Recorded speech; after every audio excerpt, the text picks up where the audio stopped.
Imenso honor e nós estamos muito agradecidos com não quebrar mais cerca que nós estamos bezig, né? So, não há oportunidade para comunicar com os juniors, não? Os juniors estão bem durante uma apresentação, arriba diferente tópico e tópico é importante, de maneira pesca invasiva, lionfish, que está dentro do nosso território, arriba overfishing, que está com nós manejando os recursos de pescamento de nossa área, não? Pero tem a parte tour educativa. Então, para nós, como Stinapa, está algo grande, está algo sumamente valioso para nós. Eu sei que nós está fazendo nosso trabalho na ordem e nós está guardando mirar para outra isla e outro país, inclusive organização grande, maneira GCFI e NOAA.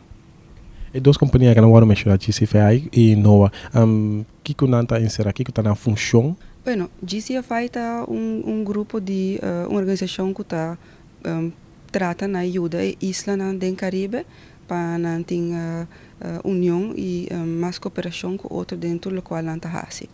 E essa está nós estamos muito contentes com nós também. Está cai na região que nós estamos, porque forma parte de grupo assim aqui. E naturalmente botar grupo mais grande, de maneira nova, que está bem fora do continente americano, que também tem interesse em golfo, você tem full Florida aqui, etc., que também está parte de golfo.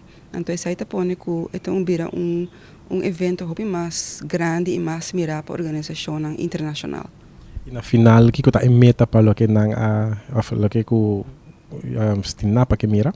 A meta para nós está seguro está para nós purba de exportar o produto que nós criamos na Bonaire, forma e estrutura que nós temos para hobby na Bonaire.